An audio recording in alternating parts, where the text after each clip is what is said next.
Hello, everybody. Welcome in. It's the end of the week, and that means it is Front Office Friday. Let's go. Keith, there was a little bit of extra oomph to that one there. Is that the playoffs that's got you That's the so playoffs, fired up? baby.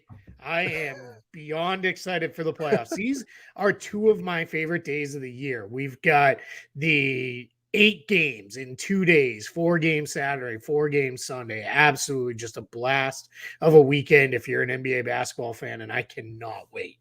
Yeah, this is going to be a ton of fun. I can't wait to get into all of it. Let me start with this. And by the way, welcome in everybody who's joining us here live on the NBA Front Office YouTube channel. Make sure you are subscribing to the channel. And of course, those of you who are listening to the podcast version after the fact would appreciate a 5-star rating and review over on Apple Podcasts. Keith, which matchup this weekend has you most excited? Like, which one game are you most looking forward to? Yeah, I'm going to take the Celtics game off the table. Obviously, Sure. that's the one I'm most looking forward to. But I think if I go into the other series, it's anything in the West that isn't the Nuggets versus whoever. All three of those series should be a blast. And then Cavs Knicks. It's like a four-way tie. Like those three teams are just or series in the West and that one in the East should just be really, really phenomenal. If I'm gonna pick one of the group, it's Kings Warriors, and especially that game one in Sacramento. I cannot wait to see how bonkers that crowd is. That's a great pick. That's a great pick. And if I have to, obviously, I'll play by the same rules. I'm not going to pick Lakers Grizzlies then. I'm going to go. I probably would have said Kings Warriors, but I'm going to go Suns Clippers. That as my pick because I'm really fascinated to see. I know the Suns are a heavy favorite, but I'm fascinated to see how that plays out and how how both sides match up with each other. I think there's a lot of intricacies to watch for in that one. So I'm thrilled for that. Let's get into because we've got a lot of people coming in and asking Yeah, I love questions it. already, which is fantastic. Branu said this offseason, what's the Lakers' biggest need in the draft? Should they go best fit or best available? I think just philosophically, I'm 99% of the time best available is what you do. And the only way you go best fit, in my mind, is if you're a clear championship team and you're looking for something very specific, or if you've got a tie, right? Like you really like 2, 3, 4, however many players exactly the same, then you take the best fit. That's the way I approach it. What do you do? Yeah, I'm the same boat as you. I think in general, I want to you pick the best player on the board. NBA rosters change too much and too rapidly to be overly focused on position or skill overlaps. So I think I really want to go with that part with the best player available.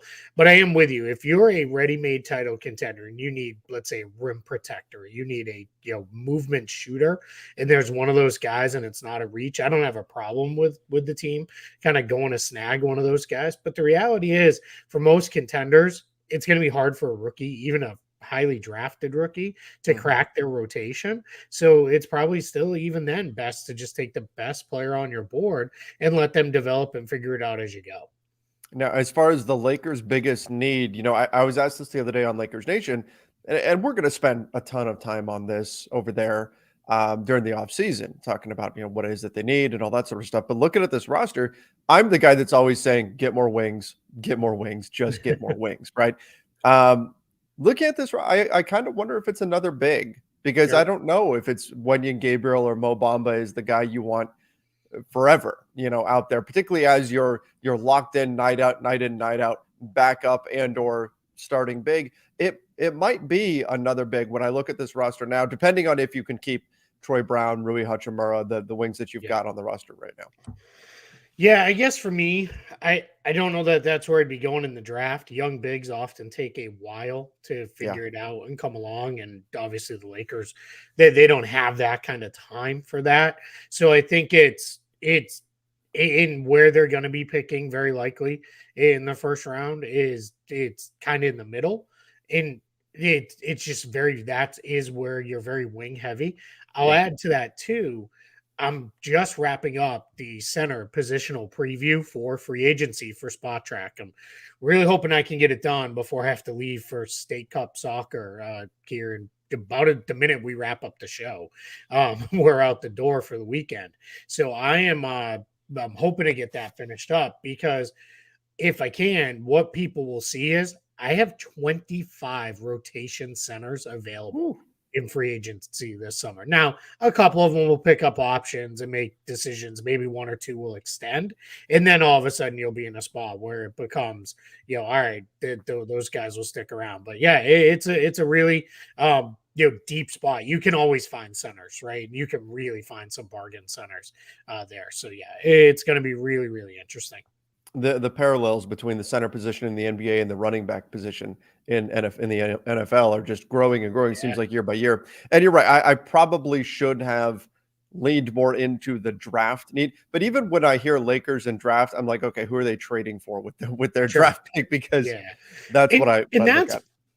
probably the most likely outcome, right? Is that they Mhm. trade the pick. I don't know that they're going to make that pick for themselves unless they are looking like, hey, all right, no matter what happens, this LeBron AD deal has a shelf life, and we got to start preparing. And a mid first round pick, if we nail the right guy, that's somebody who can kind of grow with Austin Reeves and a couple of the other guys on the roster. Maybe that is the way they go. But I also wouldn't be surprised if this is a prearranged deal where it's, hey, we're selecting for Team X and we're going to Right. move that pick along. So we'll see.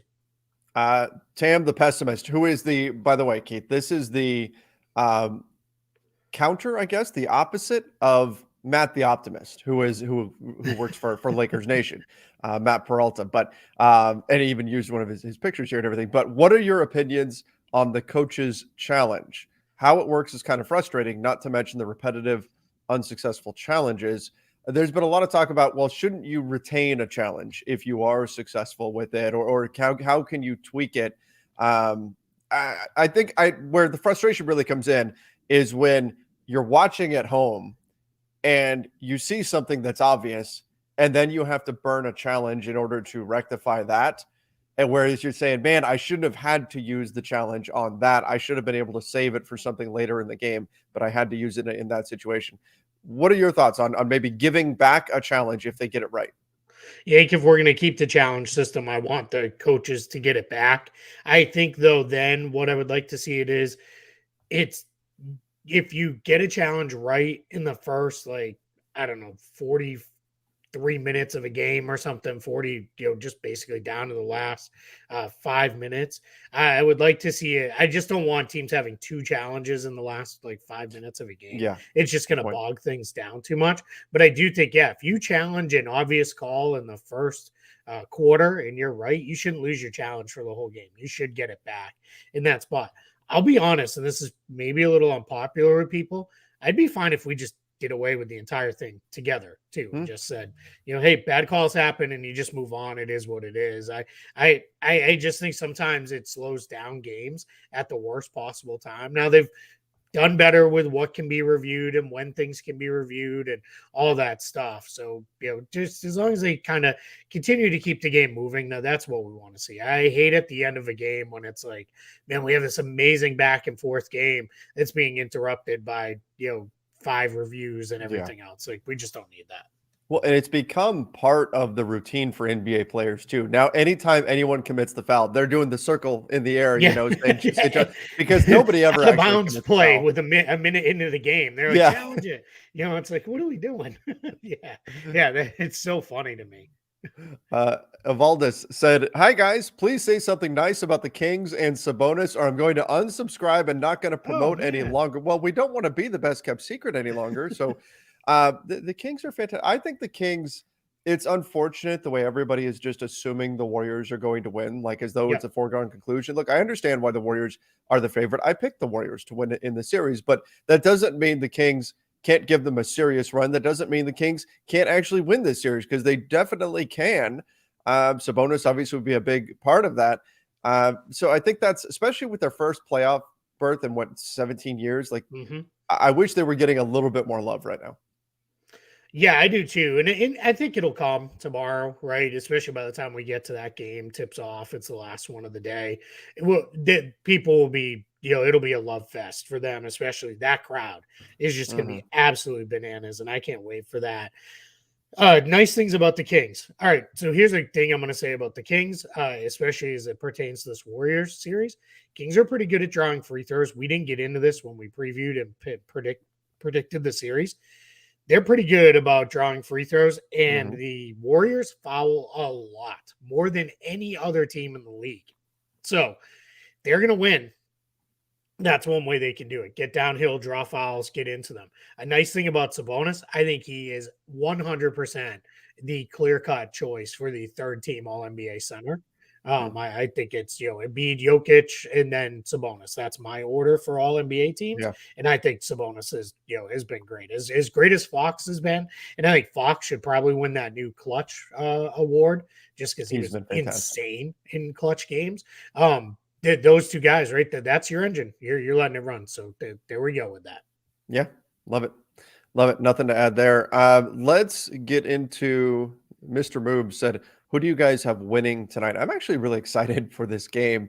Wolves versus Thunder. I think, and I know, look, I'm not giving either team a major chance against Denver in the next round, but it's always fun when you see a one game do or die situation. I think both teams are going to bring the kind of urgency that's required of the situation.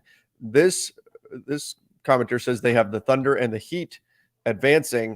I think yesterday on the show I picked Minnesota, you picked Yep. OKC, but this is going to be a lot of fun, I think, in this series or this I think so. one-off game. Yeah, I think so too. I just think, I think the Thunder will be able to put up points on Minnesota. I think it's gonna be high scoring. It'll be back and forth. And my one worry with picking OKC as I did is I think Anthony Edwards is probably gonna go nuclear in this game because he just was so poor against the Lakers. And my guess is he probably never plays a postseason game that poor again in his entire career. And I think he'll be, just a monster tonight. But I think that one's gonna be a lot of fun. It's partially maybe I'm trying to talk myself into it because I'm gonna miss Heat Bulls live. I won't get to see it live. I'll watch it when I get home tonight. But it is one of those things where I'm looking at it and it's like, yeah, I don't know. I'm just not as excited for that one. I'm not So my either. plan is get home. I'm gonna watch the Thunder T Wolves live, hopefully most of it, and then I'll watch Heat Bulls after if it looks like it was worth watching. But yeah, I'm picking the Heat in that one and the Thunder. Yeah, I'm mostly excited for Thunder and Wolves, but I Yeah. mean, I will also say the Heat advance, but I don't know, just not as exciting, I guess. Yeah. And I wish it Eh, wasn't. I wish I didn't feel that way about it yeah. because it should still. It's a big game, obviously, for both teams and all that. And who knows, it could wind up being great. But I'm looking forward to more of the Wolves and Thunder. It also feels like they are in a spot where um they're a sacrificial lamb for the Bucks. The Bucks are Hmm. just going to roll over whoever it is, from that series. Maybe Miami gets a game just because they're Miami and Spoelstra and all that, but that one just feels less so. Not that the Nuggets are going to have a lot of time or trouble rather with the Timberwolves or the Thunder, but I think that could be slightly more competitive. NGM with the super chat. Thank you. We appreciate it. Said, sorry, I know this isn't just a Lakers show. That's correct. But I wanted to get some insight into how the new CBA will affect the Lakers off season. So I think that mostly comes into play with the contract of Austin Reeves when we look at the higher limit in terms of the qualifying offer, what you Hmm. can give him there, as well as the 24-hour match window instead of 48-hour. And then, as again, we are trying to make sure sticks the super tax and what that might mean in their decision making with guys like Rui Hachimura, D'Angelo Russell, some of their other free agents. Is there anything else that I'm missing there that you think would matter for the Lakers this summer? Yeah, this summer, I don't think it's gonna be too impactful because all that super tax stuff is gonna get phased in. It's not gonna everything we heard about of right, no mid-level exception, and you're gonna Hmm. be limited in trade, and all those kind of hindrances that are gonna be put on those most expensive teams. Those are not going to be in play next summer. Not all of them, at least. Some of them maybe, but not everything. They're gonna give teams a couple years to kind of get their books in order with that. At least, that's what everything sounds like. And there's some buzz that we may get like more CBA term sheets, maybe the real deal sometime later today on Friday. Mm. So we'll see if that comes out, and then we'll get even more details. And that'll be me, trying to read things, that are very small legal documents on my phone Always while fun. sitting in the middle of a soccer field. So yeah, that's gonna be fun.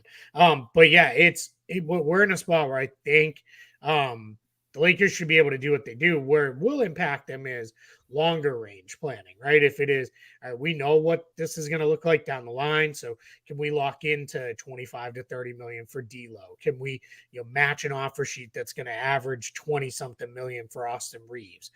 Can we, what can we pay Hachimura? We've still got LeBron and AD on the roster. Those are going to be the things that'll start to get squeezed a little bit. Will be, some of that. And it may ultimately cost them a player or two because they may look at it and say, all right, we just can't sign everybody, right? We're in a spot where one of these guys has to go. Otherwise, and this is not me backdooring into a call the Lakers cheap joke. This is more of it's such a hindrance to build a roster after this that they may not want to have that flexibility taken away in Yeah. what may be the last year or two of AD. Well, And and the LeBron, goal was to obviously. prevent teams from just spending and spending and Correct. spending, and so that's what they're going to do to try to make it to try to make it. I think the goal was to make sure that it's not just financial pain that a team is feeling because they're spending and spending and spending. Because clearly, when you've got a guy like Steve Ballmer who can say, "Oh, I've got to pay this and the luxury tax. Okay, I've got that in my couch cushions." Um, you have to make some tactical pain involved there too in terms of what the team is actually allowed to do. And I think the NBA checked that box, and teams like the Lakers and others may have to adjust on the fly. But if what you're saying is correct, that it's not all going into effect this year, then it's going to be really interesting to analyze exactly what does hit this year and what doesn't, because that will obviously be a big determining factor in what teams do and don't do this summer. Yeah, absolutely. That's gonna be the big thing. There is, yeah. Well, when does this all get phased in? And that we'll start to know here in the next, probably week or so. Okay, so this comment, Brano said the NBA needs a rule change. If the NBA team finds a player undrafted, feel that team should have a player's bird rights. That's the player's first team ever. Well, I mean, you're protected by the arenas provision Yep. with this situation. So it in effect you are really. I mean, you don't have to, and this is again because of what happened with Gilbert Arenas, you're not pushed into a situation where you have to just watch the player walk away. That's no longer a thing. So while it might not be full bird rights or whatever for the player, but I think they are still protected against losing a guy that they went out and found the diamond in the rough that hit. It's the guy on the 1 year deal where you're really limited to Yes. what you can do as far as the 1 year arenas rights or arenas provisions really can be tough to match on. That's why very few of these guys get 1 year contracts. Almost always it's a minimum, at least a 2 year contract. So yeah, you're set to, yeah, if we want to spend, we can spend to keep these guys. Also, why should the player not be allowed to go? Right? If Mhm. that's the thing is I trust me, I fall into this trap too of leaning too much towards like, okay, let's protect the team. Let's make sure if the team finds a guy, well, the player also developed into somebody too. The team shouldn't have rights to, basically kind of hold them down and pay them less than what they've earned just because there's no other option for that player. So I think they've done a pretty good job splitting the difference here a little bit and giving both sides some agency. And it's different if the player signs, the hinky special, right? The 1 year, the 4 year deal, but 3 years of it are non-guaranteed, Yeah. and all of that. That's different if the player is going into it with that. But yeah, players should have an opportunity to cash in as well Hmm. and be paid what they're worth. Yep. Absolutely. Wrestling Rocks said, "Hey guys, can we get you, Keith, and Sean doing more draft stuff this year? Would love to have you guys and Sean do some breakdowns or mock drafts for the channel. Love the stuff you guys do." Yes, we definitely can, and I know we are going to incorporate Sean for the draft stuff too. Mhm. In part because Keith, you and I both are so hyper focused on the NBA that we don't get into draft stuff as early as some other people do. We just don't have enough time in the day for it. I know Sean is already deep into draft talk and getting into all that kind of stuff. So yeah, we will have him on to do some of that and help break things down draft wise. So that is coming. Yeah, I probably have spent more time on some of the guys in this class because some of these guys I knew I was not going to be able to see play in college. Whether it be Wembanyama, Scoot Sure. Henderson, the Thompson twins, all those guys are coming from non-NCAA teams. So I have spent some time on those guys. So I feel a little bit better about the top of the class, but it's really this next couple of weeks around the playoffs is when I really start to get into this. So you'll start seeing some stuff for me on the draft. I just don't spend a ton of time on it just because I just it's just not something that I've tended to do. But yeah, draft night for sure. We'll probably have Sean join us for at a bare minimum a large chunk of the show. To come and we'll see if he can repeat and call the Lakers pick again That's and right. go from there. So we had a lot of fun with that. So yeah, it was there's a lot of my thing that I always say with the draft is there's so much great draft coverage out there right now. There's almost too much to read all of it that you can find that stuff, but we'll get into it a little bit more this year than we usually do. And Sean's already been asking me about whether or not he can do like some specific draft Yeah, breakdown it'd be videos great. for us and stuff like that. He's excited. So Yep. yeah, we'll incorporate some of that stuff and make sure that we've got you guys as covered as we can, but while acknowledging that there's other places that are going to be more of a deep dive into draft stuff, but we still want to make sure that we keep you as up to date as we can. Let's see here. I had a comment. Oh, this one said, so he's better than Brook Lopez, talking about Sabonis. These two guys hate 3-and-D centers, along with everything that makes the Lakers look bad because because the Lakers let Brook Lopez get away. I have Yeah, I I have famously hate things that make the Lakers look bad.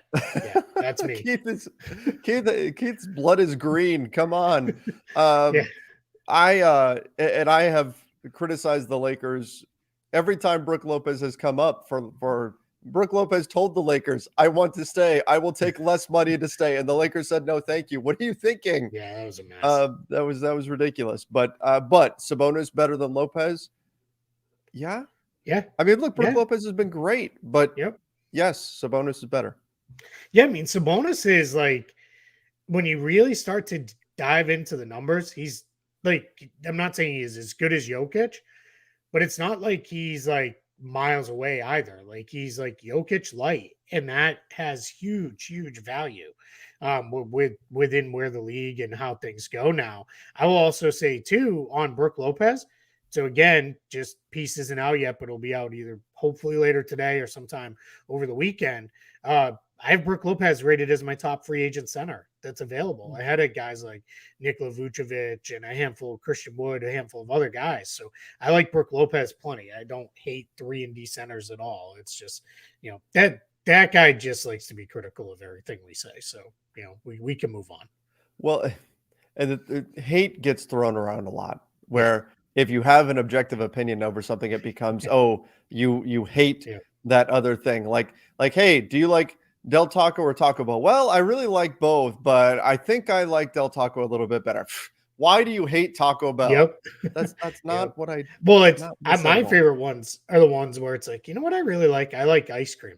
Oh, why do you hate cookies? I Right. don't say anything about cookies. I like cookies too. I mean, look at me. I obviously like all of them. Let's see. Insomnia said, just want to ask, can the Warriors sign anyone aside from the veteran minimum because of the super tax? Keeping Dante DiVincenzo seems impossible. So again, that begs the question of going back to where we were previously. When does the super tax kick Yep. in? That's going to matter a lot. Yeah, it's probably next year they'll be okay to sign somebody. We'll see what portions of that kick in and when. But yeah, that's where we're headed with them. Is they will be down to minimums and signing their own draft picks, and that'll be where they're at, and obviously re-signing their own free agents. But Mhm. yeah, we're not quite there yet to know on that. Pete, what's up, Pete? Hey, Pete. Said, what's up, Trevor and Keith? I like OKC's chances tonight against Minnesota. If they do win and make the 8th seed, do you see them cashing in some assets this summer to get a veteran to help push forward next year? I think so. Yeah, I don't know that they cash in assets, but they've got a ton of cap space without a ton of roster spots to fill. I'm going to become a broken record on this until it resolves, but they remind me of Philly when Philly decided it was time to win. And Philly went out, they paid JJ Redick a contract. They were all kind of like, wow, that's an overpay, but it was only for a year. Then they re-signed him for a couple years after that.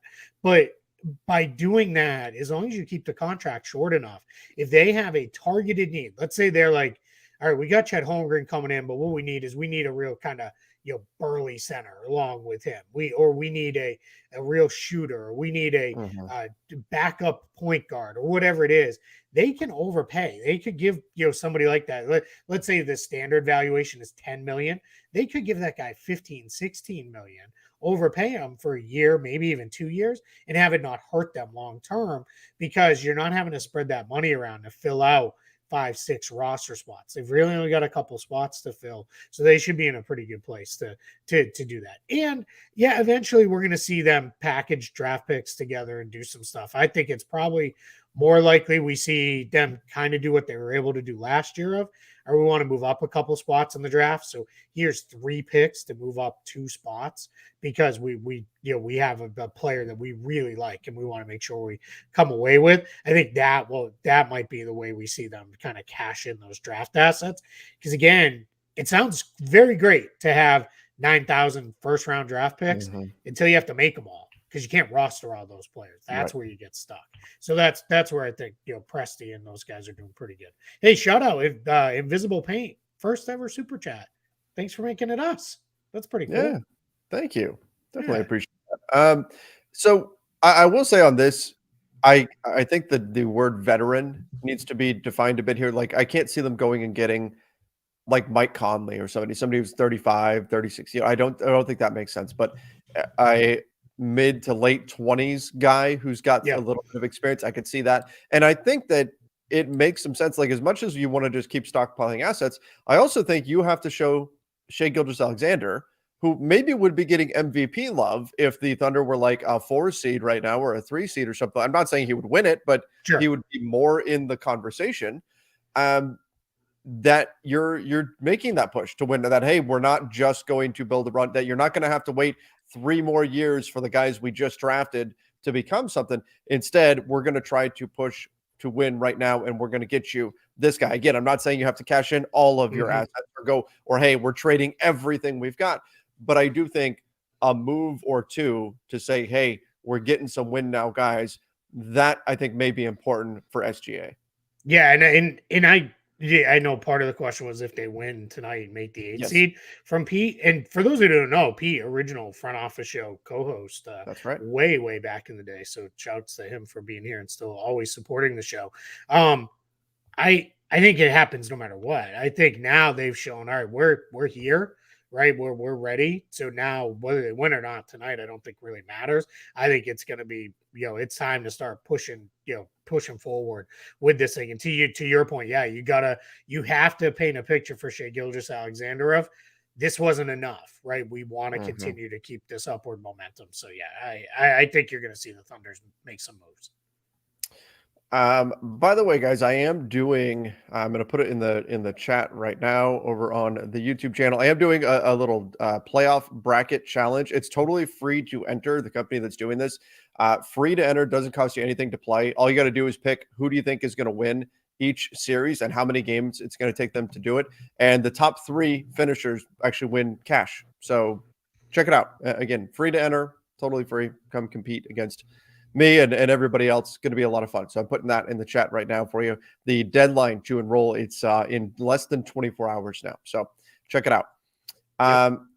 Ali said, how does NBA expansion work?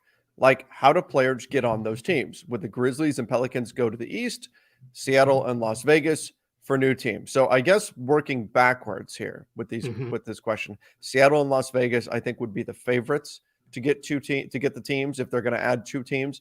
I'm sure some other cities will get into the mix. Mexico City is one that we've heard, but I would still say Seattle and Las Vegas would be the strong favorites to be the 2 cities that would get the next 2 NBA teams. Yeah, unless they completely blow it, it's going to be Seattle for sure. We know that.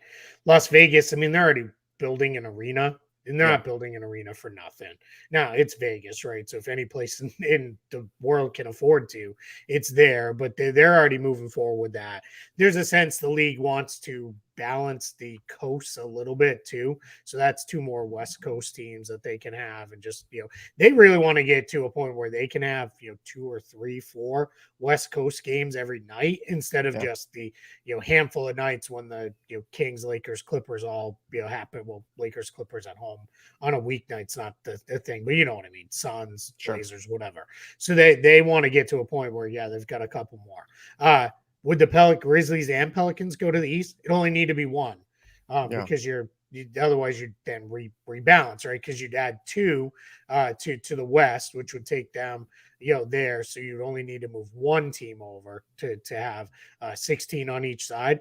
Very, very, very likely it would be Memphis. But the NBA may use expansion to kind of rethink the entire conference division model altogether. So it could look really different from what we know today, if they go that direction. I believe, and I'm not staring at a map right now, but I believe Memphis is the furthest east Yes, Western Conference team. But if you look at the map, Memphis at least has New Orleans, has the Texas teams that are relatively close. Minnesota has nobody near them. Correct. In the Western Conference. Yeah. So there's an argument to be made for the Wolves to be the team to go east as well, because they've got Chicago and the Pacers. I mean, they've got other East, the Bucks. They've got teams that are right there close to them in the East. So it'll be interesting to see what they do. I think you're right, though. I think they're going to use it to completely redraw the whole conference system, and I love it because that's going to give us a ton to talk about. What system should they use? What should it look like? And everything. All the content. Then to answer the question of how do players get on those teams, what they do is they hold an expansion draft, and there's a whole bunch of rules around the expansion draft. Maybe that'll be like something we'll do in August when things are really kind of slow. We can do like a mock expansion draft. Those are always fun. But basically, teams are allowed to protect up to 8 players. So it's anybody who's on their roster or anybody who is a pending free agent that has an option or restricted. They can basically protect those guys too, but it's only 8. Then everybody else is available to be drafted unless they're a true unrestricted free agent. That's the only case where those guys are off the table, because you'd be in effect taking away their unrestricted free agency. So then how they have done it in the past is they do a drawing of the 2 teams that are coming in, assuming it would be 2 at once. And the one who gets the higher pick in the expansion draft, then generally how let me rephrase. Whoever wins the drawing gets to have either the first pick in the expansion draft or the first pick in the NBA draft. And then in the NBA draft, what they have generally done to give these new teams a bit of a handicap is they put an artificial cap on how high they can draft. So given that the first 4 picks are decided by the lottery, going in, the assumption right now is they'd probably draft like 5th and 6th. So it'd be whoever picked first in the expansion would have the 6th pick. Whoever picked second in the expansion would have the 5th pick. And they just go back and forth until they fill out. Now, in an expansion draft, once a player is picked from your team, you can't lose anybody else. Teams can do things like, hey, we'll give you a pick if you select this guy instead of this guy. Or, hey, will you take this contract off the books? Because every once in a while you see a weird, wow, that guy's actually not that bad. But then it's like, oh, they just want to clear his $30 million contract off the books. So if this comes to pass, guys, we will cover it top to bottom, left, right, inside out on this show if there's an expansion draft coming, because it's going to be absolutely incredible. And my guess is within the next 5 years, we're going to have one to cover. Yeah, and I mean, as you're talking through that, I'm already thinking back to the Bobcats and when they were able to get Jared Wallace and what a big deal that was, and the Kings weren't able to hang on to him, and like there's going to be so much for us to break down if and when that happens, and I think it is going to happen. But it's just a matter of time. Mr. Easley said, "I've heard some people say the winner of the in-season tournament should get a top 5 pick. What are your guys' thoughts about that?" I'm a no. Yeah, because the whole question around the in-season tournament is how do we get people to care and how do we get the players to care? The players don't care about picks in general.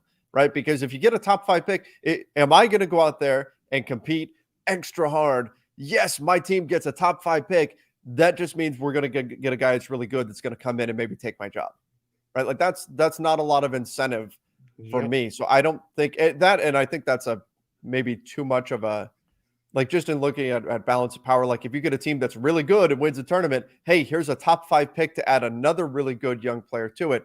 I think from that perspective too, it's a little bit too much of an advantage. But on top of that, from the player perspective, why would you want to add a really good player to your roster that's going to potentially kick you out? Why would that really make you compete Yeah. harder or care more about the play-in tournament? Probably not. It's the same thing with where there's been for years talked about, let's do a postseason tournament of the non-playoff teams to play to see who gets what draft order. Guys, they're not going to play hard to win that because you're just asking, okay, better picks to replace me. Like, yeah, I'm good. Like, I don't really care. And I know, yes, some guys would play hard because it's like, hey, let's try to get Victor Wembanyama, right? Let's get him on the roster because then we can really move this thing forward. But yeah, that's just there. I would say the in-season tournament, let's just let it run for a couple years and see what it looks like. And then if we need to add more incentives, we can add more incentives later. And it may be something like you're guaranteed a spot in the play-in tournament. If that's, even if you wouldn't have made it, you're guaranteed at worst the 10 spot in the play-in tournament. So we can kind of go from there. Sure. I like that. Invisible paint. Can a team just give cap space or the mid-level exception to an undrafted player instead of them going through the draft? So a guy goes, No. well, they have to go through the draft.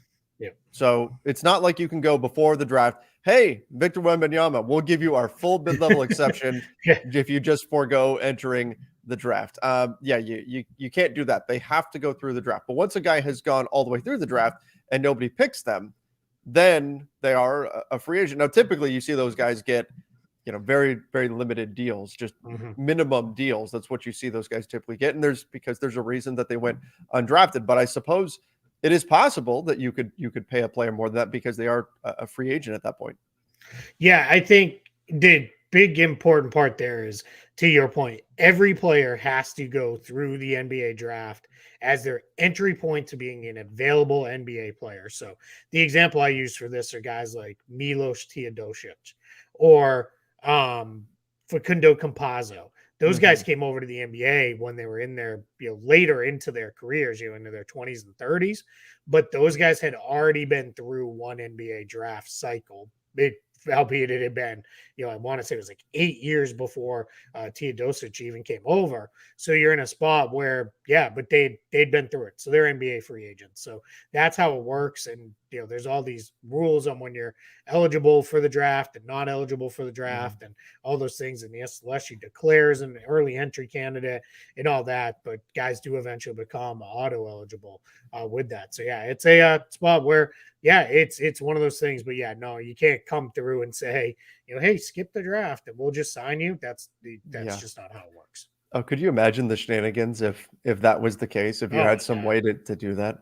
And then you get teams paying guys outside of the cap and everything else. It'd be a real mess. Yes, it would. Yes, it would. Yeah. Mario with the super chat said, will we see the 32 teams divided into 4 divisions with 4 divisions in each conference, or go the NHL route where it's 2 divisions with 8 teams for each? I haven't thought deeply enough about that yet to give a definitive answer there. All I know is we're going to have a ton of things to look at if and when expansion comes down. And I really do think it's a matter of when. I think it's going to happen. Yeah, it's coming for sure. I mean, they've said too much openly about it, where it used to be every time Adam Silver was asked, it's not something we're considering. We haven't even talked about it. He's openly said now, we're starting the analysis. We've, kind of on that, but our focus is CBA, then the TV contract, and then we'll go.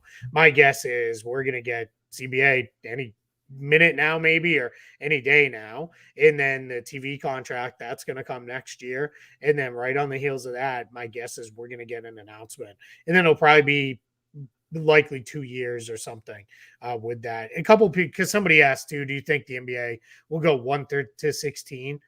I think they've decided it's just not, the travel becomes too much with the way they want to play, and it's it's just one of those things where it's just you don't want to be going from East Coast to West Coast, 3 times, 4 times in a series. It's just not something anybody wants to do. So I think it keeps the conferences. You keep the conferences kind of meaningful from that sense. But yeah, they're going to do some breakup here that's going to look very different when they expand. Yeah. Yeah. And I think that there's got to be, I'm curious to see how much they fast track this. Like, does the end, if it is Vegas, and I think Vegas makes a lot of sense given that they already have a foothold there with Summer League, which is growing and Mhm. growing and growing every year. But is there any kind of motivation to not be the last one in to Vegas? Right. I mean, football and Yeah, hockey are already there and they're Seattle they're too. massive. I was just there last week. I mean, the Raiders stadium is gorgeous. Yeah, T-Mobile Arena is amazing. Allegiant is, I mean, they are absolutely phenomenal, and they've been a big fit there. But we keep hearing about the Oakland Athletics maybe making the jump to Las Vegas. What kind of motivation does the NBA have to not be the last one into Las Vegas? I think that's going to be interesting to watch too. This kind of quasi race between Major League Baseball and the NBA to not be the last of the four major sports to get there. yeah, and now Seattle, they're going to be the last one in Seattle Yeah. now that the Kraken are there. So now Seattle has a history, right? And they have a deep basketball history. And quite frankly, I think we all know the Sonics never ever should have left. So it's a spot where that one's okay. They'll figure that out. But yeah, I think in Vegas, you don't want to be the fourth team in because there's always going to be a sense of we're kind of the fourth team in a city, especially Mhm. with the hockey team. I think they're the Golden Knights. I Yep. know they're The Golden Knights. at least the Knights, but Golden Knights, they already have such a strong foothold there as well. So and so yeah, you don't want to be there, right? You're gonna want to be in a place where it feels like, all right, here we go, and let's go. Somebody said if Vegas gets a team, does the NBA move the summer league? I don't think Yeah. so. I think you just still keep it there. It's such a good spot for Yeah. it. It's you've got 9 million hotels, so they can Mhm. easily take the crush of people who come in for it. The two arenas being like right next to each. If you've never been, one, go. It's Yes. I call it NBA Comic Con because that's exactly what it is. It's a million basketball fans there. One ticket gets you into 2 different sets of arenas and up to 10 games in the day for 4 year sessions. So it's super cool to be able to just, all right, this game kind of stinks. I'm gonna pop over to the other gym. And you literally just get up and walk over to the other gym. You can sit wherever you want because it's Yep. almost they've started in Thomas and Mack, started to block off some of the lower level seats. But for the most part, you're gonna sit the way better seats than you'd sit for an NBA game. And Yep. it's just a lot of fun. I mean, it's a blast, especially they do a really good job of making sure as long as they're playing, the first and second picks meet each other and all that stuff. Summer League is it's amazing. I It's love so it. much it's It's so much getting fun. bigger and bigger every year. Yep. This year, I'm really curious comparing this year with Wembanyama to the Zion year to see what that's going to look like. I think it's going to be a madhouse and it's going to be a ton of fun. I just it is one of the highlights of my year every year is going to summer league. It's a blast. And there's if you're that person that loves, well, for one thing, one of my favorite things about summer league is the amount of jerseys that you see because everybody will be walking around rocking just Yeah. the most random obscure jerseys and it's Yep. phenomenal. It's great for jersey watching. You might see what is it, a Rasheed Wallace Atlanta Hawks jersey, right? I mean, Yeah. like things like that is what you see at summer league, which is great. But it's also great. I mean, you're walking through your hotels and oh, there's Tyler Hero. Oh, there's whatever, I mean, just there's all kinds of different players that are all just hanging out, walking around, all the personalities. Everybody's just out, and it's just a ton of fun just being there in the environment. So go check it out if you haven't been to summer league before. Yeah, it's absolutely amazing. Hey, we get a little bit of breaking news here that we Oh, should cover. The NBA fined the Dallas Mavericks $750,000 for conduct detrimental to the league in an elimination game against the Chicago Bulls. So ooh, essentially, the first game when they sat everybody, they fined them 750,000. That is a substantial fine. Uh, yeah. Now, no other penalty, but hey, that's a big chunk of change. Do you agree with that? I mean, the counter is look at how many teams have been tanking I mean, again, I think it's less now that we've had the Yeah. play-in tournament, but how many teams were putting rosters out on the floor this season where clearly the intention was not to win the game? Like Mavs fans, I would think, would be a little bit frustrated that here they are getting this hefty fine for doing what a lot of other teams have been doing. Now, that said, the NBA can't be thrilled that the Mavs threw away an opportunity to potentially have Luka in the playoffs, and that's a very lucrative thing, and all of that. And even though it was unlikely that they were going to get there, they had an opportunity to get there, and they clearly made the decision to publicly said that what they were doing. Like I think That's it. that's the problem. Yeah. But like everybody knows that tanking is a thing. Everybody knows that there were teams that were not serious about winning this season or not trying to win. So I understand too where people would be a little frustrated with that, particularly if you're a Mavs fan.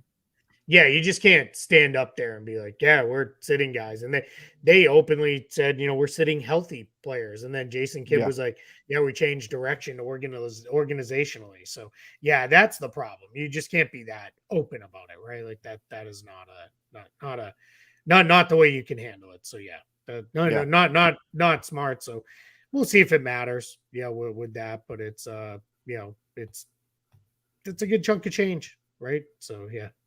Yeah, that's a lot of cash. Mark Cuban might have to dip into that Shark Tank money, something like that. Mr. Freeze said, "What will it cost the Lakers to re-sign Dennis?"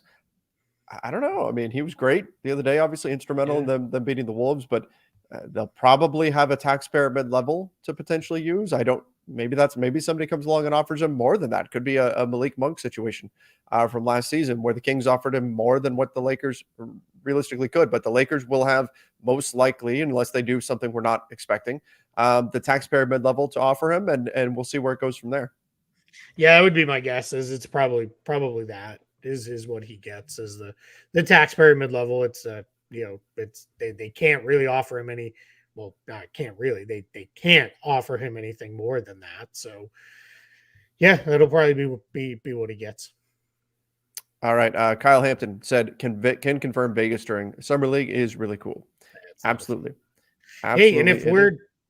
if we're all there, guys, we may try to do something, some form of front office show meetup or something like that, and we'll go from there. So we'll see. Yeah, we'll get, We'll and do Keith, something. you and I will get in the studio there and everything, Yep.